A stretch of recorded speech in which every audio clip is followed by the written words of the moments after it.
Welcome to the Texas Values Report. This is Jonathan Sines, president of Texas Values. Great to be with you on another glorious week in the state of Texas. Hope you're doing well, my Texas friends out there. As the weather is getting a little bit chillier. I got caught off guard this morning, as a matter of fact, walking out the door. But don't worry, as we say, if you don't like the weather in Texas, just wait a few minutes. It'll change. But hey, this is not a show about the weather. We talk about the issues of faith, family, and freedom as they relate to the cultures of the arenas of the courts, the legislature, and the media. This is a weekly radio show, but we're also broadcasting out of our new studio here at our office at 900 Congress, 2 blocks from the Texas Capitol. So if you're watching on Facebook or social media, like this, share it, put it in some groups. We're going to go for about 26 minutes, and we're going to have a very important and meaningful conversations. As a matter of fact, there's a national and sort of a state and local role and aspect that today's segment is going to have. We're going to be talking about what's happening at the U.S. Supreme Court, what's going on the pro-life issue with our good friend Kristan Hawkins. And in the second half, we're going to talk about what's happening at the State Board of Education on some crazy, graphic, obscene, explicit material that some people want to put in textbooks in our Texas public schools, stuff that is pro-abortion, that relates to some other issues of sexuality, and is just not suitable and appropriate for middle school and high school students. But that'll be in the second half. But I want to get things started off here quickly so we can get a good bit of time for our national guest today. Kristan Hawkins is the president of Students for Life of America and also for Students for Life Action. She has her bachelor's degree from Bethany College. She's had 2 presidential appointments, doing work with George W. Bush and also serving on a candidate situation role with President Donald Trump on his pro-life advisory council, and has done work for many years on pro-life work and leads one of the largest organizations across the country when it comes to life issues. Kristan, welcome to the Texas Values Report. Thanks for having me on today, Jonathan. You bet. Well, look, it's good to have a conversation that's timely. We'll probably see each other in person in a couple of weeks. And that's because on December 1st, there is going to be oral arguments for a very important case coming out of the state of Mississippi. This is a pro-life case that relates to a state law out of the state of Mississippi. I'll let you set that up in just a minute, but there's going to be oral arguments. I was just at the Supreme Court a couple of weeks ago when the Texas heartbeat law was up. That's right. Was going on, but there's a lot of activity right now, a lot of discussion right now, not only what's going to happen in these court cases, but what's going to happen after Roe versus Wade is overturned. A lot of people expecting that to happen. There's a National Review, a magazine article that's out talking a lot about this. But, a lot of this is the result of some of the work that you do. So talk to us a little bit. Tell us a little bit about Students for Life, and then let's get into the heart of the discussion of what we think we might see on December 1st. Sure. Well, Students for Life is a national organization. We launched full-time about 15 years ago.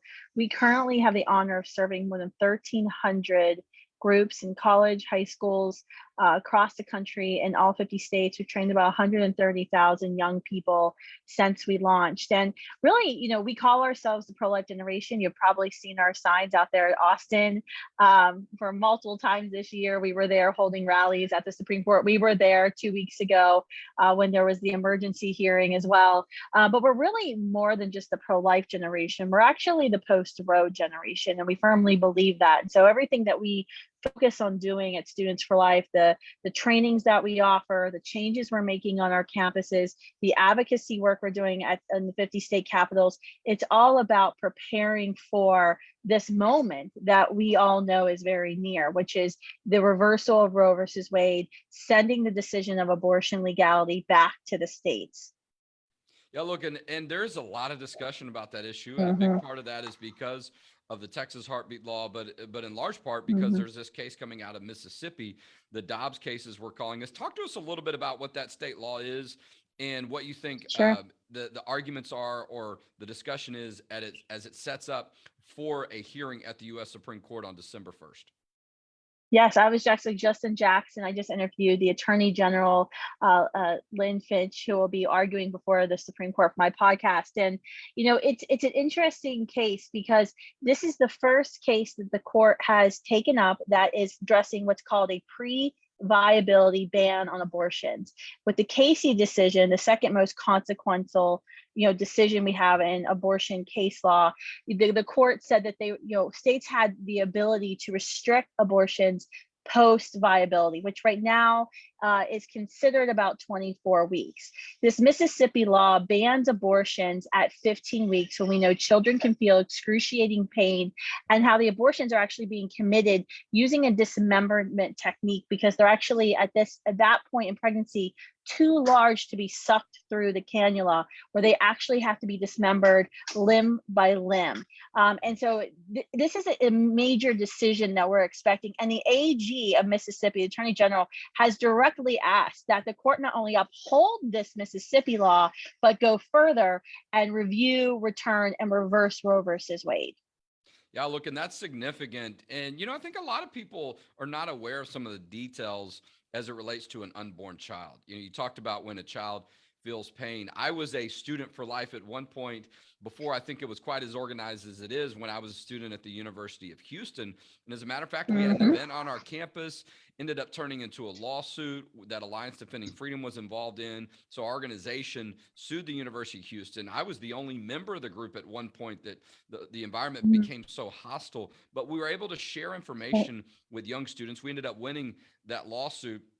But it's critical. And when you talk about some of the stuff, the discussion about the Texas heartbeat law, a lot of people are not aware that a baby's heart can start beating at 5 weeks, maybe a little bit before that sometimes. And so I think as people learn more about that, and you mentioned that, right, that a baby can feel pain in the womb, you and I probably are sometimes maybe surprised that people don't already know some of these things, or maybe not. But that's the reality. The more that we have learned about the unborn child, I think that has also allowed more people to be in a position of support and an understanding of why these types of law out of Mississippi and the one in Texas and others are so important. And it says something about who we are as a society, what we say can be acceptable in law. So talk to us. So what do you December 1st is the hearing, though, and they're not going to make a decision that day, and we don't expect that. Correct. That's usually not how it works. But what are you thinking about? I mean, let's talk about what you think the environment's going to look like, all right, outside the courtroom, because they're only letting lawyers in at this point that are actually arguing. Yes. So that's even a limited amount of people that go in. But what do you think it's going to be look like when we're there on December 1st? Well, Students for Life has been out in front of the Supreme Court for every single abortion case since 2006. And so we camp out the night before to pray and then to reserve the rally space. You actually have to reserve the space. You can't do that in advance. So we actually have to use our bodies to reserve that space. So we'll be out there actually the night before with our students, trading off every couple hours, and then we'll be there the entire day. And so we've already know from the abortion lobby and what we've seen, just being out in front of the court for the confirmation hearings of Justice Amy Coney Barrett, just the violence that we experienced. We had a staff member that was on her first day of work was punched in the face, and we were spit upon. Our cell phones were stolen. We were there at the Women's March just a couple weeks ago at the Supreme Court back in October, and it was unbelievable what was happening. So we definitely expect those who advocate for abortion are very desperate, and they're very, and as you all have seen firsthand in Texas, when folks get desperate, they feel like they have nothing left to lose. And so the behavior just becomes incredible. And you have a lot of women who are suffering from an abortion decision that they've made in their life. And so that makes them even more angry that someone would be out there advocating against abortion. And so we know it's going to be hostile out there. We had the last Supreme Court hearing, I had a group of witches following me around. So we actually are encouraging pastors, priests to come out and join us for spiritual protection. We will be there documenting the entire scene as it unfolds. There's a lot of pro-life leaders. I'm sure you'll be there speaking. We've got a lot of folks coming and sharing their stories. But we're going to be showing the media, really creating that national narrative that we are ready. As a pro-life movement, this is what we've been fighting for 50 years. We've been working towards a post-Roe America, and we are eager for this day to happen. And when it does happen, when this Dobbs decision comes down in June, we already know what our marching orders have to be to move state by state to make abortion illegal and unthinkable. Well, look, I'm going to be there on December 1st, and I hope to have an opportunity to talk about the experience that we're seeing in Texas, how things are going since the heartbeat law has been in effect for over 2 months. We estimate that over 11,000 lives have been saved because just about all the abortion entities are saying that they've stopped doing them because the law is in effect. So that's an estimate based on 50,000 abortions that are performed in Texas based on the 2019 statistics. So about 150 a day. And I was there in November 1st. And, there weren't as many people. There are going to be more people on December 1st than there were on November 1st. Absolutely. So, and it was, I didn't experience it as hostile. There was a lot of, there was a lot of raised voices, but I do expect a different environment on December 1st because you're Yes. absolutely right. I've been in Absolutely. an environment before like that because the Texas case came up pretty quickly. This has been on the calendar right. for a while. And That's I've right. seen it here in Texas, absolutely, where people get desperate, they get aggressive and hostile. We always have law enforcement or security with us these days because, people just will sometimes lose their minds. And I don't want to take that risk, but I don't want us to ever be in a position where we feel like, well, I don't want to be in this environment. So you bring security, but you also be prepared that sometimes those things might happen and not to have it sneak up on you.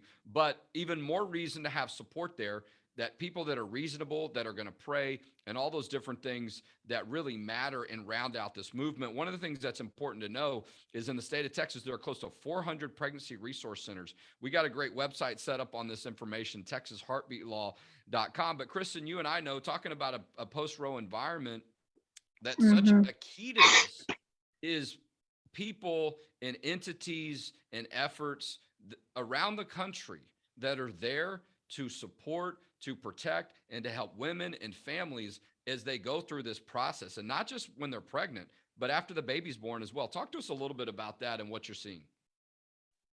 Yeah, I mean, this is often accusation that gets waged at the pro-life movement when I'm on campuses of, you just want to ban abortions, you want to control women's bodies, and you don't care about women or children after they're born. Which, what the legislators did there in Texas, for example, is a prime example of how much we actually do care. This funding for the Alternatives for Abortion Act, and more than $100 million put into this fund.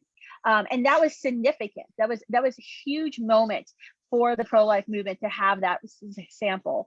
But we know across the country, with more than 2,500 pregnancies, almost 3,000 pregnancy centers across the country.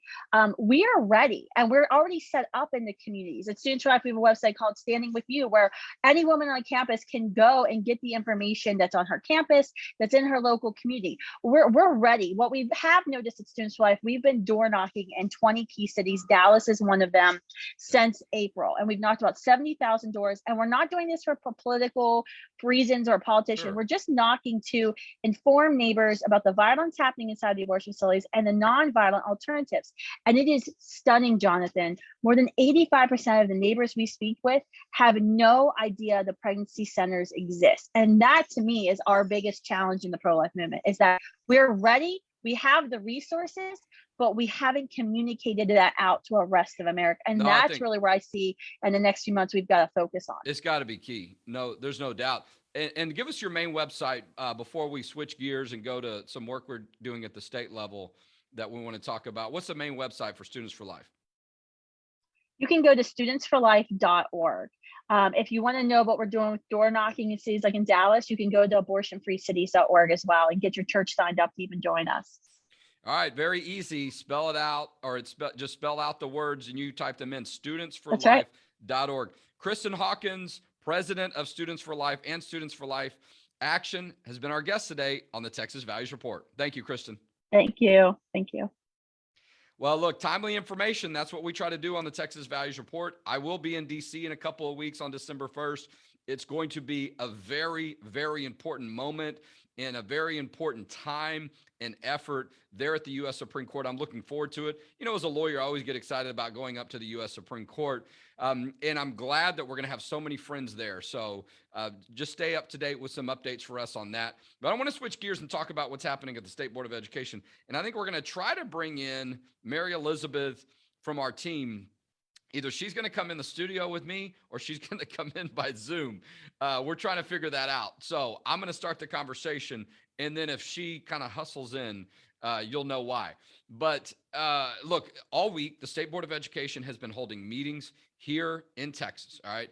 This is something that Texas Values has worked on since since I started the organization in 2012 and 2013. We've always had that role at the State Board of Education. And so, all right, we're going to need, in order to do this, we're going to need to have another chair here for Mary Elizabeth right outside the room. She'll bring one in. So she is our senior policy advisor for Texas Values. I'm going to move over here a little bit so we can make some room for her. And, look, I mean, the State Board of Education has already had a hearing earlier this week. Make a little bit of room for Mary Elizabeth. And then where we're at right now is, if you're watching on Facebook, Thursday, let's bring it around over here that way. And on Friday, okay, you can see here, so we make sure we see your face there for a good visual. On Friday, they're going to take a vote on this. They've already had the hearings on this, Mary Elizabeth. We've presented testimony, and I'm just going to set up where we are, okay? There are two books that the board has already voted against, that we were heavily against, that were of major concern. That's Lesson B and Human Kinetics. They were graphic. They promoted abortion issues, or one of them did. They were also way out of line as it related to LGBT issues. Those have already been voted down, but they need to have a final vote on Friday. That's Lesson B and Human Kinetics. So we've been heavily against them. We thought there might be an opportunity for the Goodhart-Wilcox textbook to move forward. And we had put something out suggesting that it was generally suitable, but there were some changes that need to be made. And we were, the expectation was, out of, hundreds of pages of a textbook, 2 or 3 pages of content should not have been that hard to change. But, at this point, the Goodhart-Wilcox publishers have not agreed to make some of those changes. And one of those sections relates to the use of condoms. I don't even know if I want to get into the discussion of what it says, because you might not be ready for that. There might be some kids watching, but they use words and phrases that we feel like the textbook language as it currently stands, that could lead to lessons where they're going to be teaching kids how to put them on. They're going to do demonstrations, or that could be the way it's interpreted. So, and we're talking about middle school. So at this point, we're not in a position to support the Goodhart-Wilcox textbook, and that's really the only one left. They've already approved the Quaver one. We really did not involve ourselves in the discussion on that one, but Lesson B and Human Kinetics have already been voted down. Friday is going to be a big day, right? I mean, tell us what else do we need to know as we set up, and how can people get involved? Yeah, so you still have time to contact the board, and we've put out that email address.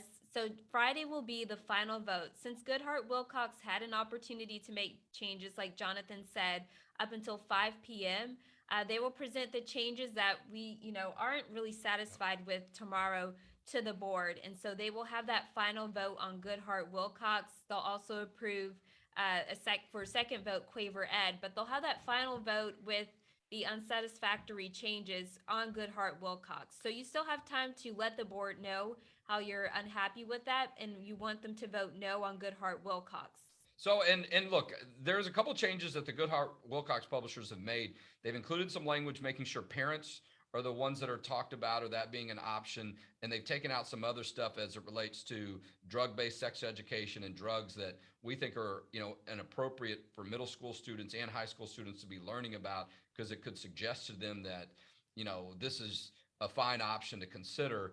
But the other one on the use of condoms and some of the graphic language that goes against it was also something we testified about. We had some conversations with privately, in hopes and in good faith that would be enough to get this done. It hasn't been. And so we cannot support the Goodhart-Wilcox textbook as it stands. And that really leaves the State Board of Education in a position where the 3 big ones, they're not going to move forward. Now, 2 of them absolutely could not move forward, and there was no way to salvage them. But there was this 5 o'clock deadline that they had for yesterday. But my understanding, Mary Elizabeth, is that doesn't mean that the textbook publishers like Goodhart-Wilcox could still not make some changes by Friday.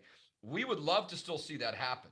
And so I think that opportunity still exists. So if people call, and we get enough people calling saying, we're against the Goodhart-Wilcox textbook because they've refused to make the changes as it relates to this section about condoms and other methods. But they might, if they make changes by Friday before they vote, this textbook could move forward. Otherwise, they're done. And but I do think it's important because, and lay this out for us, what would that mean now for school districts? What choices would they have if the two that are already down stay down, and then Goodhart Wilcox doesn't make those changes and they get voted down as well?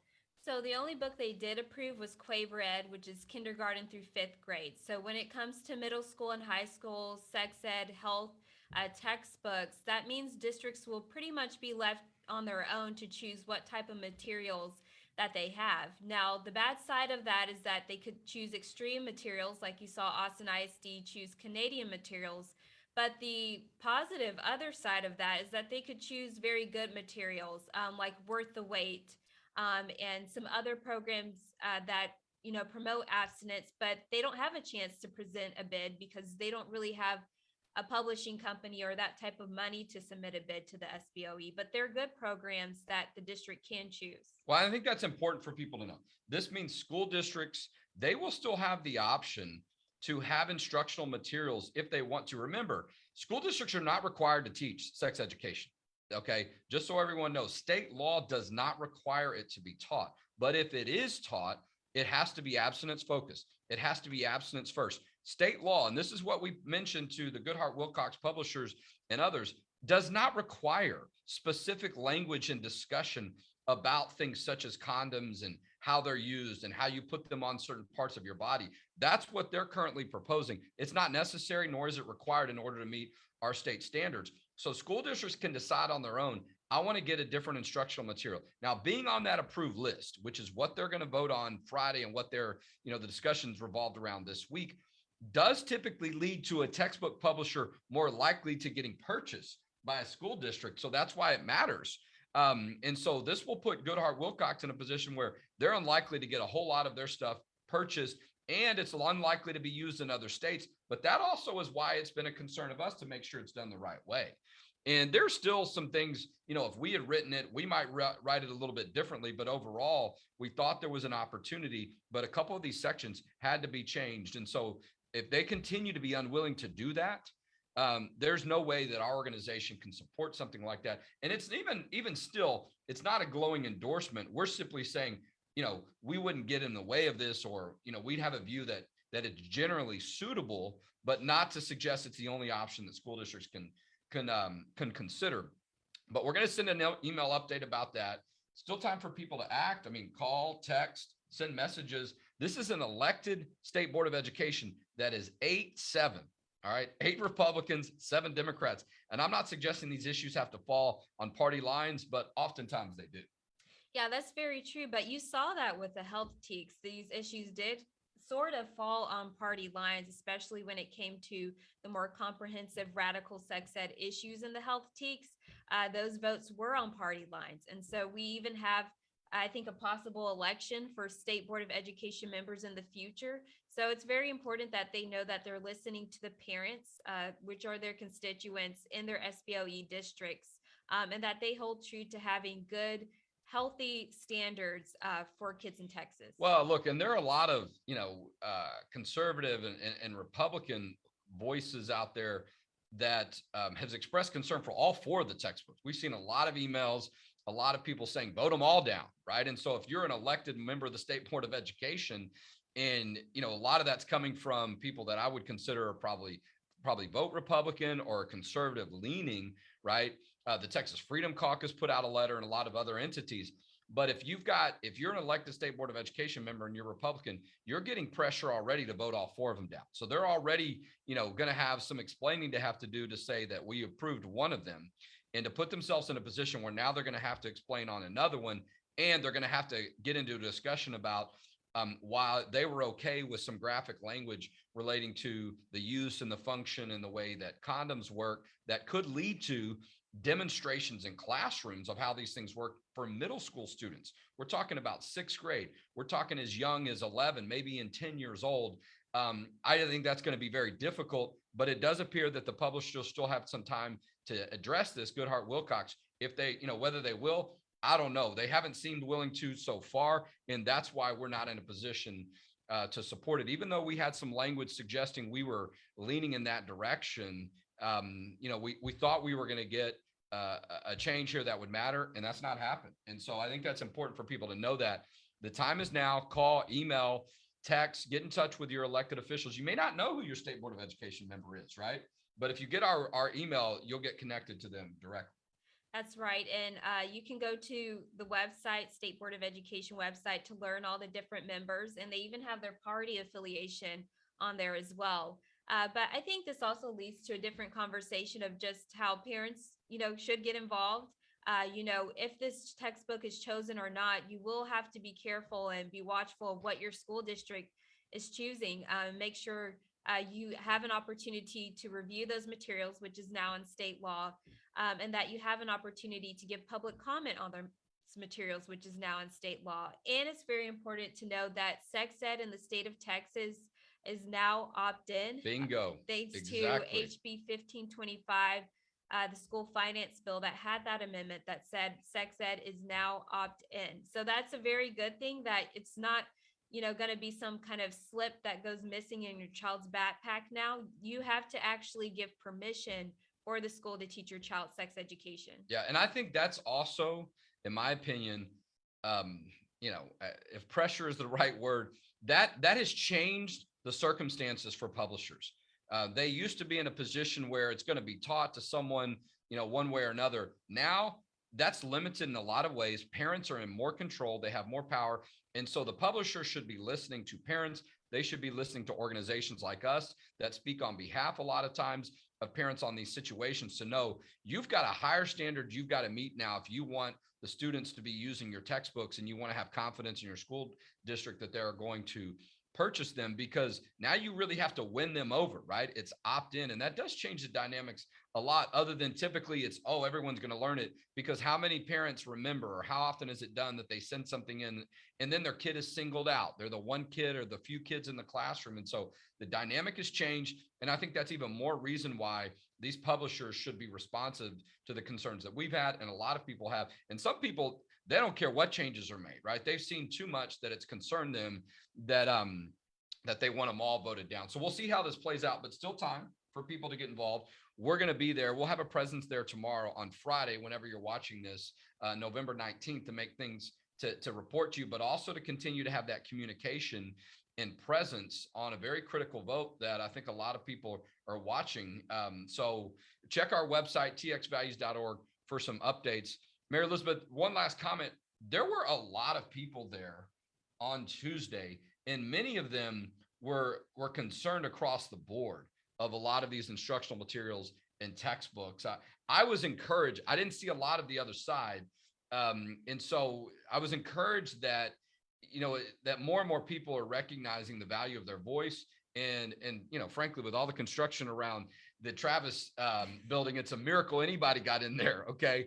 But to see so many of them come out and have their voice heard, or at least take that opportunity to go to the mic and speak up, because we know how important it is to show up. Yeah, it's very encouraging, because if you did participate in the TEKS testimony, we were quite outnumbered at times by the opposition.